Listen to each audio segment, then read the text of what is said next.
This question is from Siddharaj. Namaskaram Sadhguru. Devi is a manifestation of divine, and you said many Devi temples all over the world were destroyed. I would like to know, why was Devi not able to protect herself? Oh. Well, yes, it is a fact that the worship of the divine in the feminine form was hugely prevalent in the present-day Europe, Arabia, Central Asia, all these places. But it has managed to live only in this part of Asia still. In other places, it's been violently uprooted. Well, maybe a better documented version of uprooting the divine feminine is, all of you have definitely heard of, witch hunting. That term is still being used today. If something unfairly, somebody is being hunted, we say witch hunt.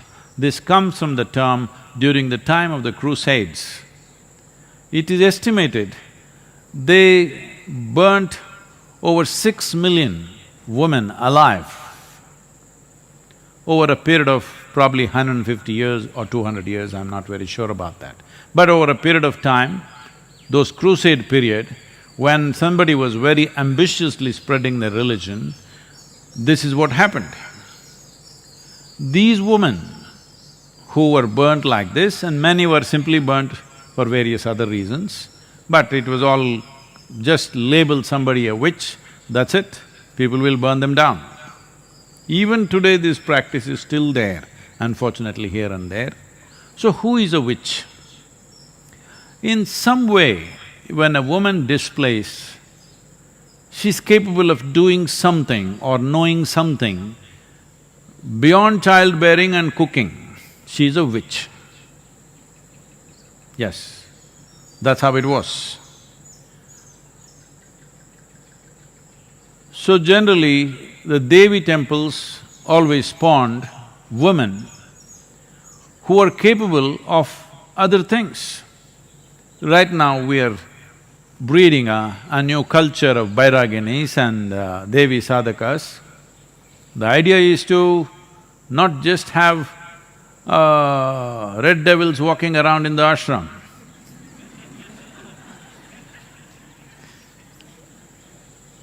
The idea is, slowly divinity walks around.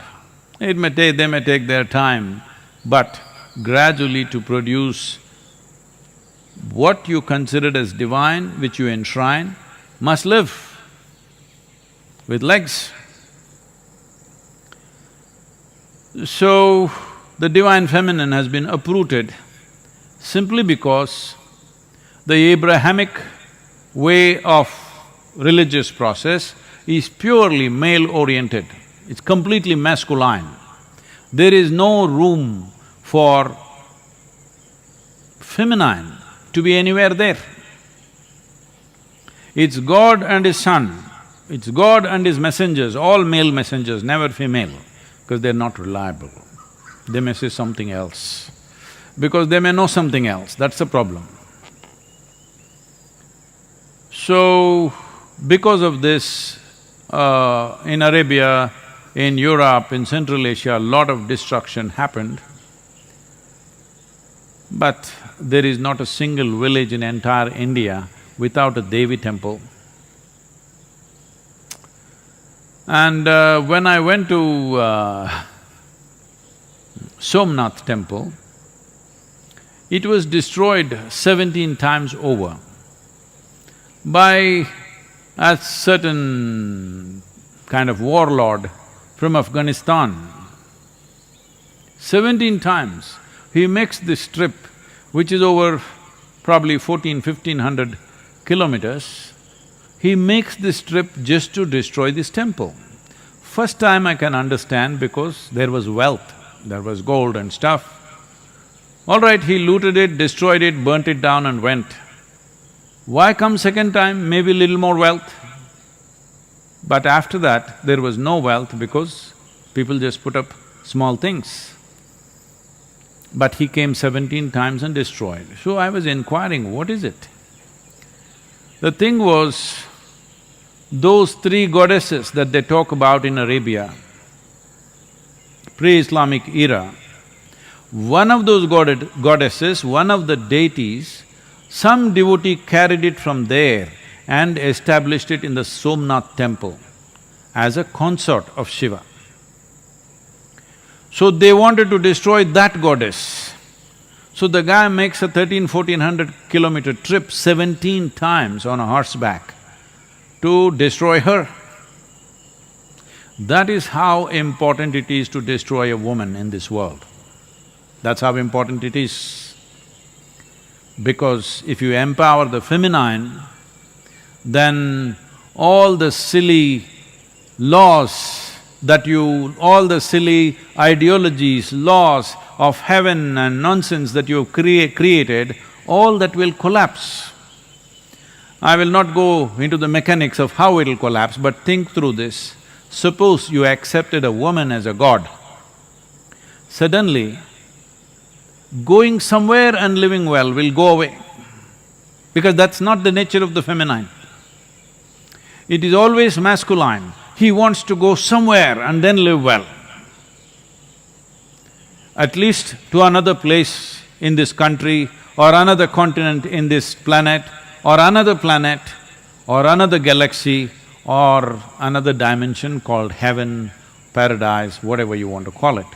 This is a man's thing, he wants to go somewhere and then live well. He can't live well here, this is his problem. This is a huge masculine problem, that he cannot live well here. If you look at the male and female, you will see the feminine always wants to settle down, wherever little comfort, settle down and live well. Man wants to climb the mountain and settle down on the other side. This side of the mountain is not okay for him.